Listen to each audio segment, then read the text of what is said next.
So please feel free to stay in touch with me for any technical interactions or any technical queries that you may have while teaching, while practicing, while anything, because this is the beginning of our relationship. You know, so it is, I am giving you both. I may not pick up the phone, but I will sure respond on WhatsApp and I'll sure respond on mail, because phones it's impossible, na? It is not, because I won't be registering all the 300 names, because I have given this at Aurangabad also, at Nagpur also, so I will not be registering all the numbers. But if you say ki I was Pune batch, you know, this is my name and this is the college and this is my, because some of them asked me ki whether our boys can come to the laboratory to inspect the NDT equipments. Most welcome. There is no problem. We can identify these things. If 3-4 colleges can come together, we can get the equipments to one of the college also and show the demonstration there, so that more number of boys. Because laboratory काय होतं, जागा कमी असते, या limited space. 30 मुलं उभी राहिली तर मागचे 20 मुलं मजा करतात, पुढची 10 मुलं फक्त बघतात. So that also is a limitation. So we can really try those aspects. You can write to me. We will definitely work that out. Not a challenge at all. So let us talk of materials for maintenance and repairs.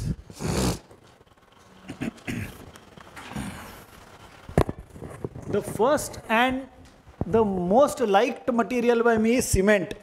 I like cement as a repair material, because we always say that we must use a material which is closest to the original.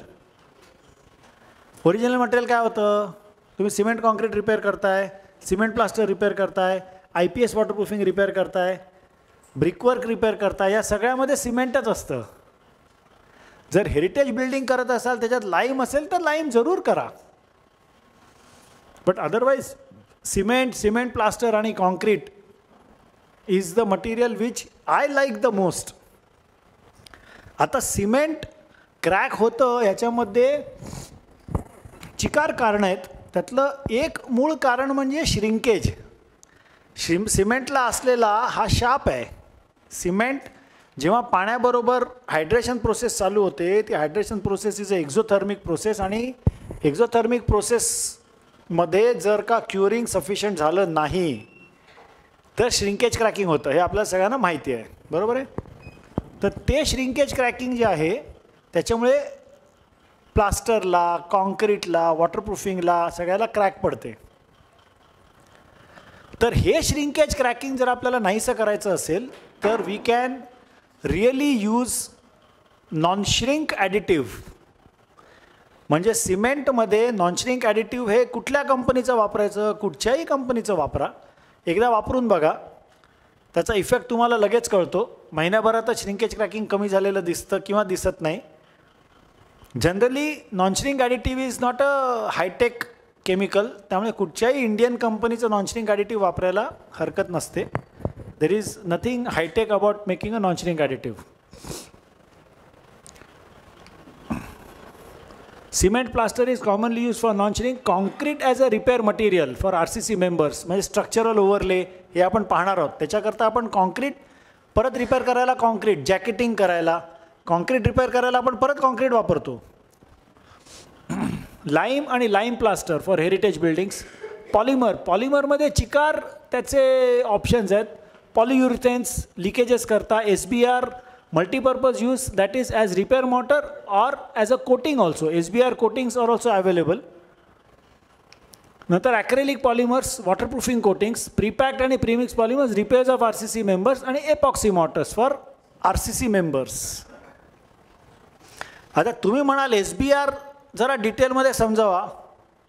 तुम्ही म्हणाल मला नाही माहीत, कारण माझं जे SBRचं knowledge आहे ते काहीतरी वाचून केलेलंच नॉलेज आहे. मी SBR कधी प्रोड्यूस केलं आहे का?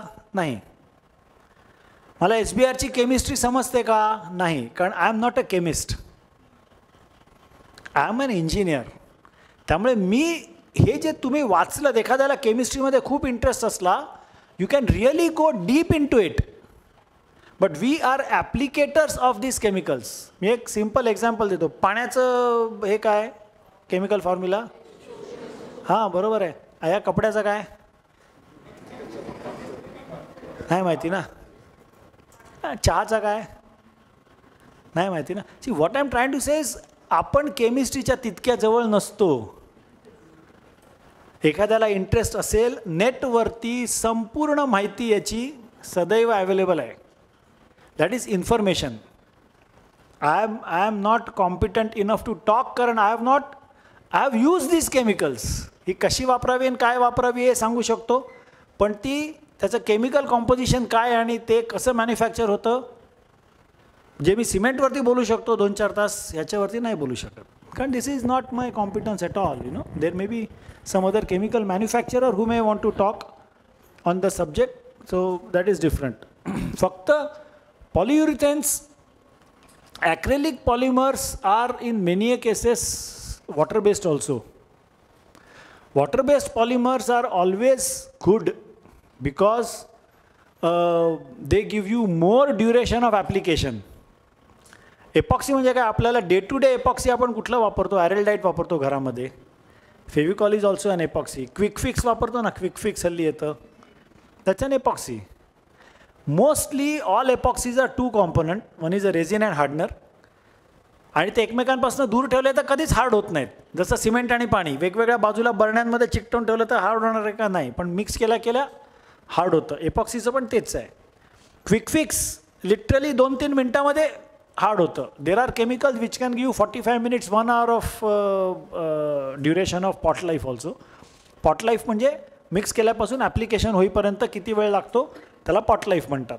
So pot life epoxies can give 45 minutes 1 hour also. Cement can give you more than 1 hour. 1.5 तास 2 तास सिमेंट वी कॅन रिमिक्स. बरोबर आहे. तासाभरामध्ये त्याचं इनिशियल सेटिंग सुरू होतं आणि जनरली 5 तास ते 10 तासामध्ये मॅक्सिमम फायनल सेटिंग होऊन जातं.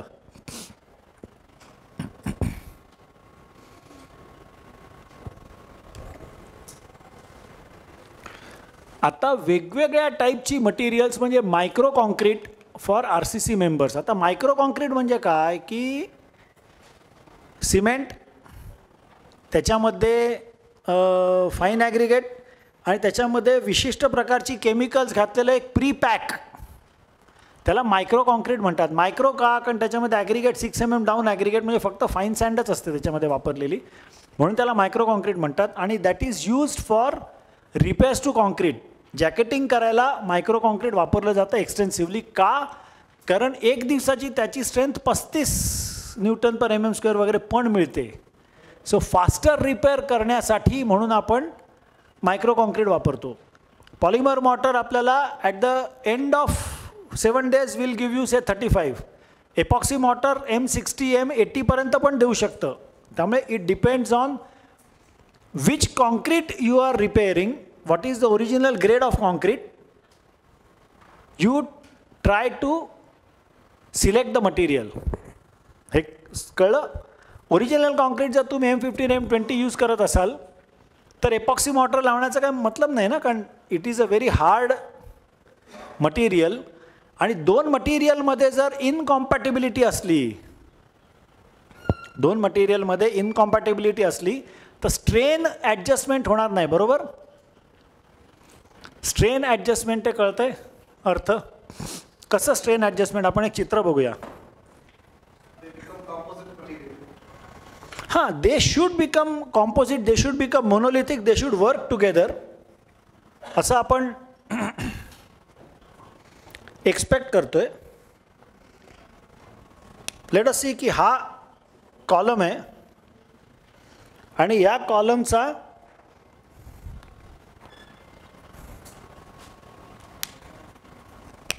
एवढा पोर्शन मी रिपेअर केला समजा नवीन मटेरियलने. इथे त्याचा जुना बार होता, तो बार मी असा रिपेअर केला एवढा. आणि आता ह्याच्यावरती लोड आहे. हा कॉलम आहे M15चा आणि मी रिपेअर मटेरियल वापरलं M60. लोड आल्यावर काय होईल, ह्याचा स्ट्रेन, ह्याची स्ट्रेस टेकिंग कॅपॅसिटी खूप जास्त आहे. त्यामुळे ह्याच्यामध्ये आलेला स्ट्रेन हा कमी असेल, ह्याच्यामध्ये आलेला स्ट्रेन हा जास्त असेल. स्ट्रेन काय, ΔL/L. So ΔL old concrete upon length of old concrete will be higher compared to delta L of new concrete upon L of new concrete. बरोबर आहे? मग ह्या केसमध्ये ह्याचं शॉर्टनिंग याच्यापेक्षा कमी होईल फिजिकली, ॲक्च्युली. म्हणजे हे दोघे एकमेकांपासून सेपरेट व्हायचा प्रयत्न करतील. म्हणून बॉन्डवरती स्ट्रेस निर्माण होईल. बॉन्ड राहील कारण bond material may be stronger, पण म्हणून स्ट्रॉंगर आहे तर त्याची कशाला त्याचा ताण कशाला वाढवा. So we must try and use the same material that is of the original strength. एक ग्रेड हायर वापरायला हरकत नसते. म्हणजे आता M15 आहे तर हे M20 वापरावं. गुड. कारण कळलं? Very simple. ह्याच्यात काय रॉकेट सायन्स काही नाही आहे.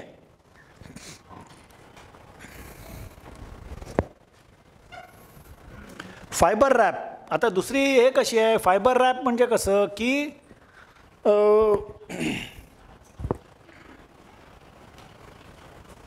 एक कपडा असतो, पंचा असतो ना, पंचा. तो जर का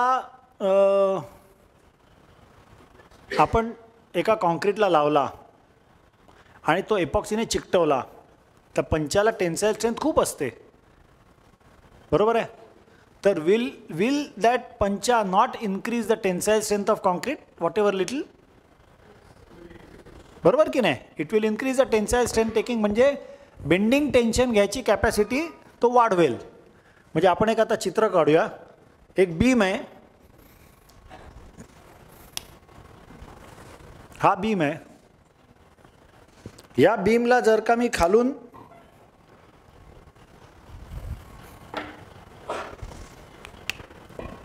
इथे जर का मी पंचा लावला असा,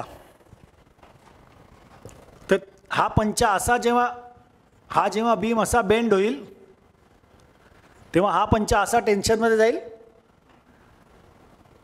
आणि तो त्या बीमला बेंड होऊ देणार नाही कारण त्याला टेन्शन नको आहे पंचाला. Clear?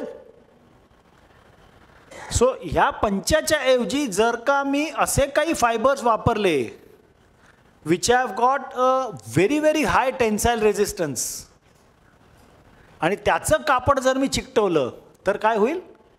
It will give tremendously higher tensile strength और bending tension to concrete. Clear? एकदम सोपं आहे. काय there is nothing difficult, nothing hi tech we are talking. हे नसेल कळलं तर इथे सांगा. बरोबर? So what is happening is, हे फायबर कुठले? ग्लास, कार्बन आणि आणखी कुठले असले तर असतील. New and new fibres are being, steel fibre आपण टाकतो पण ते सेकंडरी स्ट्रेसेस आणि टर्शरी स्ट्रेसेस करता. हे जे फायबर आपण टाकतो ते प्रायमरी स्ट्रेसिंग वाढवण्याकरता आहे. आता ह्यानेच आपल्याला फायबर रेन्फोर्समेंट आपण पाहू तेव्हा डिटेलमध्ये पाहू. तिसरं मटेरियल म्हणजे माइल्ड स्टील सेक्शन. स्टीलच्या प्लेट्स आणि स्टीलचे सेक्शन आपण वाढवू शकतो की नाही, यूज करू शकतो की नाही as a material, repair material. जिथे आता मी तो पंचा लावायचं म्हटलं तर त्याच्या जागी मी स्टीलची प्लेट पण लावू शकतो ना. साईडला पण मी स्टीलची प्लेट लावू शकतो. कशी लावू शकतो, त्याचे लिमिटेशन्स काय हे आपण पुढच्या चॅप्टरमध्ये पाहणार आहोत, रादर 5व्या चॅप्टरमध्ये. सॅक्रिफिशियल ॲनोड्स. आपण सॅक्रिफिशियल ॲनोड्सचं बघितलं की झिंक, जर का मी झिंकचे गोळे, मी त्याला अगदी सोपं नाव देतो आहे, झिंकचे गोळे. हे जर रेन्फोर्समेंटला चिकटून आपण कॉन्क्रीटमध्ये एम्बेड केले तर ते आधी करोड होतील आणि त्याच्या साईजवरनं ते किती वर्ष टिकतील. आज सॅक्रिफिशियल ॲनोड मार्केटमध्ये मिळतं which can last for 20 years. So देश आहे की 20 वर्ष करोड होणार नाही. 20 वर्ष सांगतायत, 10 वर्ष तर होणार नाही. आता 20 वर्ष सांगून 1 वर्षातच ते गळून पडलं तर इट्स अ डिफरंट स्टोरी. पण ॲटलिस्ट 1 वर्षानंतर तुम्हाला कळेल की हा माणूस चोर आहे म्हणून, काहीतरी फालतू गोष्ट विकतं असं. बट 20 वर्ष सॅक्रिफिशियल ॲनोड्स 20 वर्षाचे सर्व्हिस लाईफ देतील असे मार्केटमध्ये आता अवेलेबल आहेत. So sacrificial anodes also is a type of repair material. Corrosion inhibitors. Corrosion inhibitors म्हणजे काय की करोजन होऊ न देण्यासाठी कॉन्क्रीटमध्ये जे आपण ॲडमिक्चर्स टाकू, those are called corrosion inhibitors, म्हणजे फॉर करोजन कंट्रोल. शॉर्टक्रीट आणि गनाईट ह्या दोन्ही गोष्टी माझ्या मते एकच आहेत. शॉर्टक्रीट आणि गनाईट ह्याच्यामध्ये आपण प्लास्टर विथ अ प्रेशर मारतो, म्हणजे कॉम्प्रेसर घ्यायचा आणि त्याने एका नॉझलने, त्या नॉझलला गन म्हणतात, त्या नॉझलने विथ प्रेशर, हे आपण डिटेलमध्ये पाहणार आहोत, इथे फक्त मी तुमची इंट्रोडक्शन करतो, डिटेलमध्ये पाहू आपण. त्या प्रेशरने आपण प्लास्टर जर मारलं तर त्या प्लास्टरची ताकद M35 ग्रेडपर्यंत सुद्धा होऊ शकते. So guniting can be use as a repair material also. When we have large area to be repaired for corrosion, you can use gunite also. Crack sealant, म्हणजे शॉर्टक्रीट आणि गनाईट हे दोन्ही माझ्या मते एकच आहे, त्याच्यात काय डिफरन्स असेल तर मला कल्पना नाही. क्रॅक सीलंट म्हणजे काय, कुठच्याही क्रॅकच्या वरती आपण सील करणे, हे क्रॅक सीलंट आहे. आता ह्या कॉलेजमध्ये आपण ज्या भिंतींना पाहिलं ते क्रॅक सीलंट भरलं आहे त्यांनी. क्रॅक सीलंट का इफेक्टिव्ह झालं नाही आहे या कॉलेजमध्ये आपण आता पाहूया. हां, let us see why the crack sealant is not effective.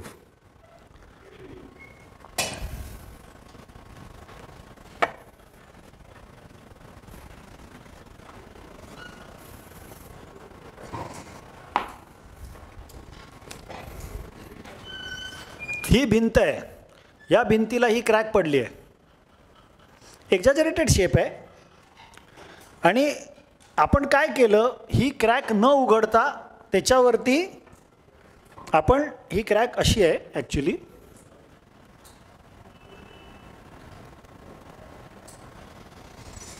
त्याच्यावरती आपण विथ फोर्स क्रॅक सीलंट भरलं.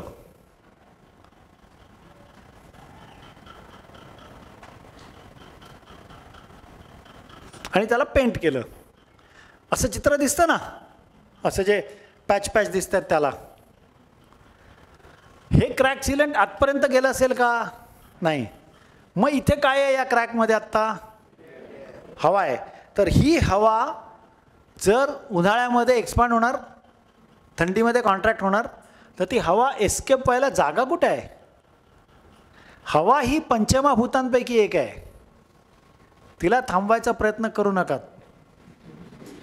It will never stop.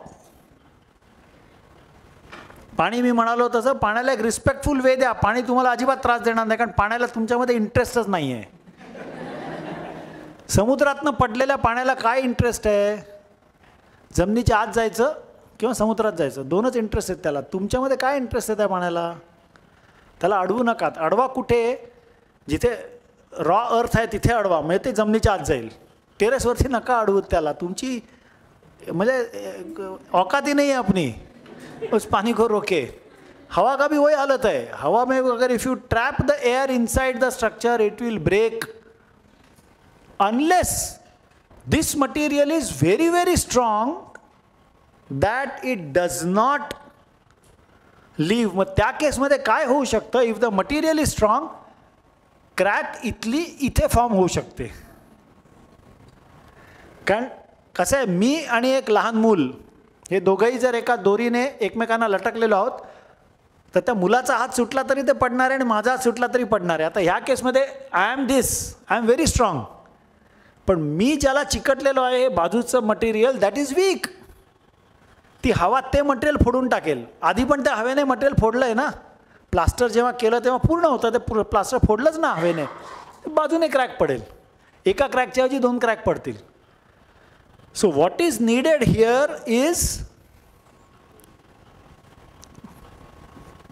replacement of air.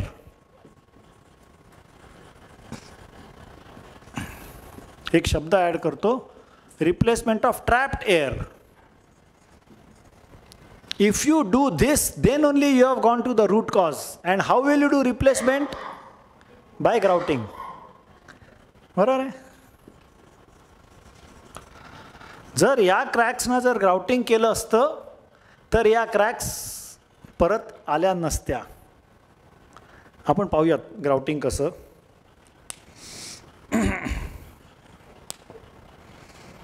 आता कळलं या क्रॅक्स कशा कशा पडल्या, का रिअपियर का झाल्या. हां, सो ग्राउट इथे फॉर RCC म्हटलंय, but grout can be for any material. For brickwork, for random rubble masonry, for ashlar masonry, grouting can be. Why only for RCC? Grouting can be for anything and everything. It need not be only for RCC. It can be for anything and everything. आणि cathodic protection जे आहे, this is again a corrosion protection system.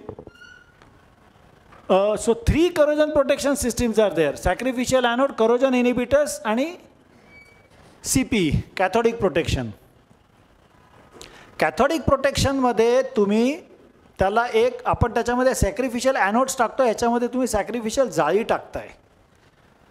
Cathodic प्रोटेक्शनमध्ये आपण पाहूयात, उद्या पाहूयात, आज वेळ नाही मिळाला तर. अँटी करोजन मटेरियल्समध्ये corrosion removers, they convert porous and loose ion compounds to sparingly soluble adherent material like tannic acid or phosphoric acid or vinegar. These are corrosion removers.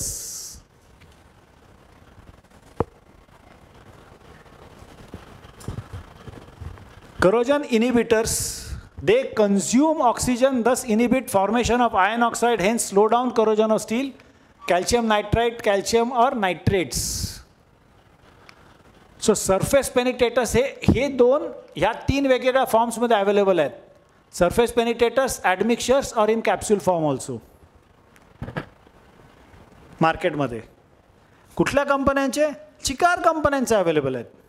So what you do as a preparation at your level is write to all the companies. नेटवरती जा, तुम्हाला 10 कंपन्या मिळतील, सगळ्या कंपन्यांना लिहा, तुमचे products पाठवा, तुमचा रिप्रेझेंटेटिव्हला सांगा, तो रिप्रेझेंटेटिव्ह येऊन तुमच्या मुलांना लेक्चर देईल. He will say my product is the best. But that is okay, let him say that, but he will at least say Y his product is better than somebody else's product. त्याच्यावरनं तुम्हाला comparative मिळेल. I cannot say that because on this forum we are not talking of any specific product, we are talking of generic. We are not talking of specific product. बरोबर?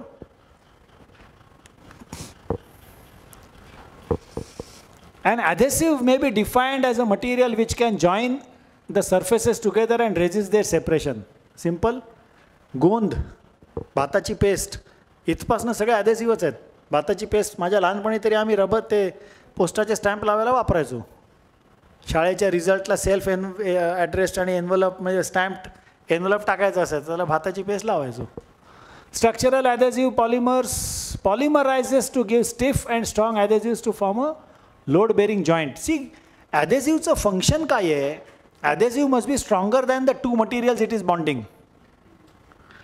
नाहीतर ॲडेसिव्हमध्ये फुटू शकतं, आणि ते फुटतं की नाही आपल्याला पुल ऑफ टेस्टने काढता येतं. ॲडेसिव्ह आहे की नाही, किंवा अल्ट्रासॉनिकने तुम्हाला कळू शकतं की डिबॉन्ड झालं आहे का ॲडेसिव्ह. म्हणजे आता आपण मगाशी ते एक चित्र काढलं होतं, जर आपण जॅकेटिंग केलं आणि त्याच्यावरती लोड केलं तर त्याच्यामुळे जॅकेटिंग स्प्लिट होऊ शकतं, कारण कॉम्प्रेशन लोडला स्प्लिटिंग फोर्स येतो.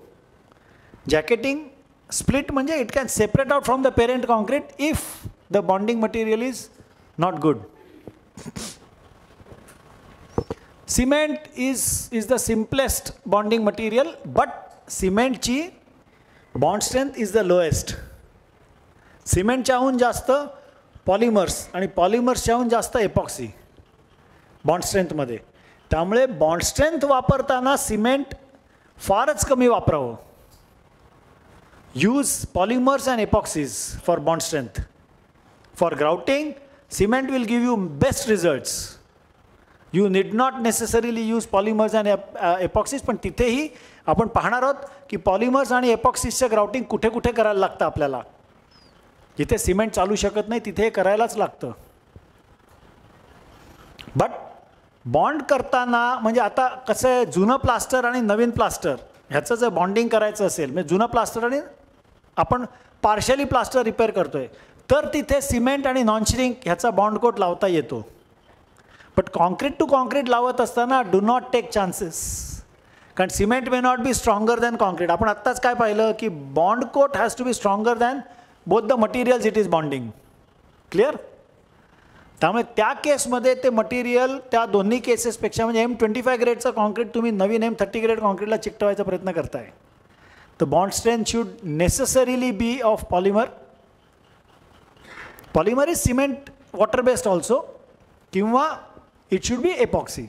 M40, M45 epoxy only, no other bonding material.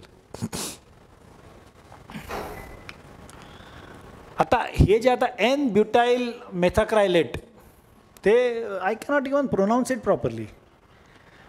ह्याचा जर if somebody is interested, really go through it, really study, or go to the net, you will really get a complete information on this. You will get papers, go through it.